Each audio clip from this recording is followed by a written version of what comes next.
This video covers the Piping tab in AVEVA Everything 3D 2.1. When initially starting model, the application options list will be set to General by default. From the application options list, select Piping. Selecting the Piping application will make the Piping tab available.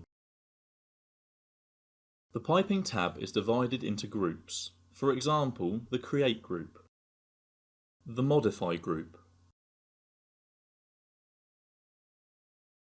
the Delete group,